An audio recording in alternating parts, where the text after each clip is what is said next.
꼭지요. 구독, 좋아요, 알림 설정까지 모두 부탁드려요. 안녕하세요, 치킨스탁TV입니다. 이번에는 인터로조라는 회사에 대해서 살펴보도록 하겠습니다. 여기 쓰여 있듯이 이 회사는 콘택트 렌즈를 만드는 회사입니다. 2000년도에 설립되었고 2010년도에 코스닥 시장에 상장되었습니다. 회사는 경기도 평택에 있고요. 지배구조는 노시철 대표이사와 가족들 합해서 한 32% 정도를 보유하고 있습니다. 이분은 이제 서강대 무역학과를 나와서 대우실업 상사에서 해외 영업을 하다가 87년도에는 이제 주방용품 같은 것을 중개하시기도 했었는데 어쩌다 보니까 지금까지 인터로저 대표이사로 이어오고 계시게 되었습니다. 예전에 안경렌즈 때 사용을 했던 표인데 많은 분들이 시력 교정을 위해서 안경을 사용하고 있지만 동시에 콘택트 렌즈를 겸용하고 있기도 합니다. 이 렌즈 같은 경우는 연령대로는 주로 젊은 층 그리고 외형적으로 조금 더 어필에 신경 쓰는 여성분들에게 많은 비율을 차지하고 있습니다.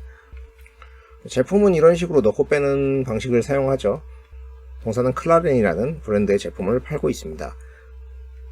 자, 콘택트 렌즈라는 제품에 대해서 이야기를 해보도록 하겠습니다. 렌즈는 이제 시력을 일반적인 수준의 보정 혹은 노안난시 교정을 해주는 이런 기능적인 측면이 있고요. 그냥 투명한 클리어 렌즈를 쓰냐, 눈동자를 꾸미는 컬러 렌즈, 뷰티 렌즈 같은 걸 쓰냐 형태로 구분이 되겠고요. 넣다 뺐다 하는 주기를 짧게 하냐 길게 하냐 이런 식으로 다양하게 적용이 됩니다. 막상 단순해 보이는 제품이지만은 나름의 구분이 많은 거죠. 제품 같은 경우에는 안경과 마찬가지로 안경점 같은 데서 판매가 되는 방식이 되겠습니다. 그리고 이제 의료기기로 분류될 수 있는 제품이다 보니까 나름의 제조 공정에서의 기술력과 안정성 요인 체크 같은 것들이 필요하다고 하죠. 이 제조 방식 같은 경우는 사출하는 식이 될 텐데 위아래에 금형이 있는 거죠. 그러면 이 사이에다가 실리콘 하이드로겔을 넣어가지고 눌러주면 이제 렌즈가 되는 것이고, 후수를 하겠지만 컬러 렌즈 같은 내용물이 들어가는 경우에는 미리 좀 대두고 이렇게 찍어내는 방식이 되는 것으로 보입니다. 이 렌즈 이야기가 나오면은 PMMA를 이용한 하드 렌즈가 좋냐, HEMA를 이용한 소프트 렌즈가 좋냐, 뭐 이런저런 이야기가 나오기 마련인데, HEMA 기반 렌즈는 이제 바시러미 특허를 얻으면서 71년도부터 사용되던 방식이고, 우리나라 사람들이 말하는 렌즈는 보통 이걸 말했던 거죠. 하드 렌즈 같은 경우에는 난시, 교정력 이런 부분이 강조가 됩니다. 근데 요새는 이제 하드와 소프트웨어의 장점을 결합한 실리콘 하이드로겔 렌즈가 주류가 됐습니다. 이 많은 회사들이 채택을 하면서 HEMA를 대체하게 되었고요. 시장의 대부분을 차지하고 있습니다. 시력 교정 측면이 메인이겠지만은 아무래도 안경보다는 이제 미용적인 측면 때문에 렌즈를 쓰게 될 거라고 했는데, 이런 다양한 패턴의 컬러 렌즈들이 있죠. 이 컬러 렌즈를 쓰는 비중을 보면은 안경점 대상 조사에서 내가 파는 콘택트 렌즈 판매의 50% 이상인 것 같다는 의견이 대부분이었습니다. 야, 시력 교정과 미용이라니 이 시장이 고성장하지 않겠느냐, 이런 이야기를 해야 될 것 같지만은 지난 4년간 글로벌 CAGR은 5% 정도 수준입니다. 그리고 가장 최근 조사를 보더라도 5에서 6% 정도를 보고 있으니까 보통 정도 성장이라고 봐야겠습니다. 시장은 뷰티 쪽으로 아무래도 좀 더 주목을 하고 있고, 원데이 렌즈의 비중 확대, 중국이나 동남아 같은 경우에는 조금 더 성장하는 그런 그림으로 보고 있죠. 제품의 안정성적인 측면을 이야기해보자면 폴리머 코팅을 하는데 이게 수용성 코팅층이라는 거죠.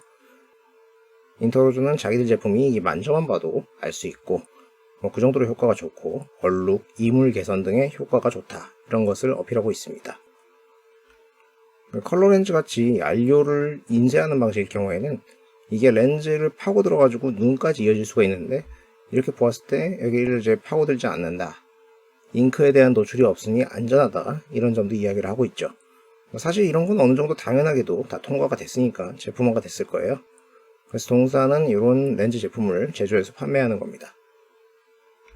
사적으로 조금 먼 미래긴 하지만은 스마트 렌즈라는 신사업도 하겠다 했는데, 이 렌즈 위에다가 디텍터, 칩, 미니 LED 이런 것들을 넣고 약을 투여할 수 있게 이런 처리도 해가지고 당뇨 환자용으로 써보겠다, 이런 이야기도 있습니다. 이 원리 같은 경우에는 눈의 깜빡임으로 전력을 발생시켜가지고 이 눈물을 통해가지고 체크를 한 다음에 여기다가 처방하는 방식이라는 거죠. 잘 되면 환자들한테 좋겠지만은 아직까지는 먼 미래 같고요. 사실 뭐 이런 것보다는 원래 스마트 렌즈라고 하면은 아예 끝판왕은 시력 교정 자체를 다 해줘버리는 거죠. 끼는 것만으로 작동을 해가지고 오토포커싱을 통한 원근감 조절, 명암 처리 이런 것까지 다 해결해주는 렌즈도 언젠가는 개발이 되겠습니다만은 마찬가지로 업계의 먼 이야기로 하겠습니다. 자, 그래서 동사는 자사 브랜드 클라렌으로 한국에서 팔고 있어요. 중국이나 동남아 쪽으로도 그렇게 나가려고 하는 부분이 있고요. 한편으로는 또 글로벌 고객들을 확보를 해가지고 그들의 ODM을 해준 형태로 해외 진출을 하려는 그런 부분이 있습니다. 여기는 주로 일본이나 중동, 러시아 쪽입니다. 글로벌 컨택트 렌즈 시장이 대략 15조 원의 시장이라고 하죠. 여기 북미, 유럽이 있고 아시아가 뒤에서 따라가는데 한국이 대략 내수 시장 3천억 정도로 평가가 되고 있고 아시아에서는 현재까지 일본이 가장 큰 시장이기 때문에 동사는 이 부분을 좀 겨냥하는 부분이 있는 것 같고요.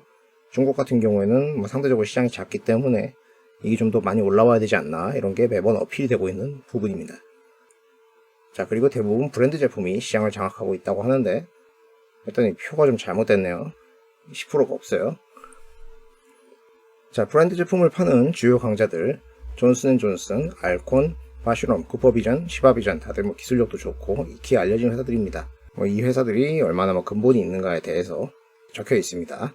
그래서 이런 회사들이 대체적으로 시장을 장악하고 있는데요. 이거는 2013년도 자료인데 글로벌하게는 아큐브 브랜드를 내세운 존슨앤존슨이 1강, 나머지 애들이 이렇게 있었어요. 근데 한국은 더 특이해서 당시에는 존슨앤존슨, 아큐브가 혼자서 70%의 점유율을 자랑할 정도로 그 입지가 대단했었습니다. 반면에 인터로저는 여기 보이지도 않죠. 여기 기타 어디에 1, 2% 정도. 그 정도로 알고 있는데요. 그래서 인터로저 좋지 않냐 이런 이야기를 해봐야 이 아큐브 바들한테 매번 까이기 바빴습니다. 야, 존슨앤존슨 형님이 MS를 70% 장악하고 있는데 어디서 그런 이야기죠. 역으로 전 세계적으로 보면은 우리나라랑 이 비중 차이가 너무 나지 않냐. 그리고 이런 애들도 어느 정도 올라가고 역으로 이 등치가 크면은 좀 맞을 때가 많고 작은 애들이 치고 들어갈 수도 있는 거다. 팽팽한 의견 대립이 있었죠. 인터로저는 수지를 계속해서 모델로 내세우면서 클라렌이 수지렌즈라는 이름으로 자리를 잡으면서 어필을 시켰던 부분이 있고요. 그를 통해서 시장 점유율을 늘려나갔습니다. 그리고 있지 같은 경우도 종종 모델로 내세우면서 각인을 시키려고 하는 것 같아요. 그런 형태로 좀 치고 들어오는 거죠. 반면에 이제 존슨앤존슨 같은 경우에는 계속해서 이게 잠식이 되고 있고요. 이제는 인터로저가 국내에서 2위를 기록하고 있다고 합니다. 글로벌 업체 가운데서도 10% 이상 MS를 갖고 있는 유일한 국내 업체다. 헐럭. 자리 잡는데 나름 성공을 했습니다. 자, 국내로 자리를 잡고 이제 해외로 나가야 되는데 아시아권에서는 일본이 가깝고도 큰 시장이기 때문에 주요 공략 시장으로 생각을 하면서 접근을 하고 있는 것 같습니다. 그리고 그 다음에 유럽이요. 이 해외에서는 인터로저의 클라렌을 어필하기가 어려우니까 아무래도 ODM으로 접근을 해야 되는데 호야나 알콘 같은 회사랑 계약했다. 그 규모가 커진다. 이런 이야기는 가끔씩 이 재료성으로 소식이 들려옵니다. 자, 단연간의 활동을 통해서 2011년도 250억 정도의 매출액이었는데요. 이게 이제 10년 정도 지나서 4, 5배 정도 성장을 했습니다. 영업이익 같은 경우도 이제 레벨업이 되었던 부분이 있습니다. 영업이익은 여전히 잘 나오고 있는 편이고 재무구조 같은 경우도 그렇게 각박하지는 않습니다.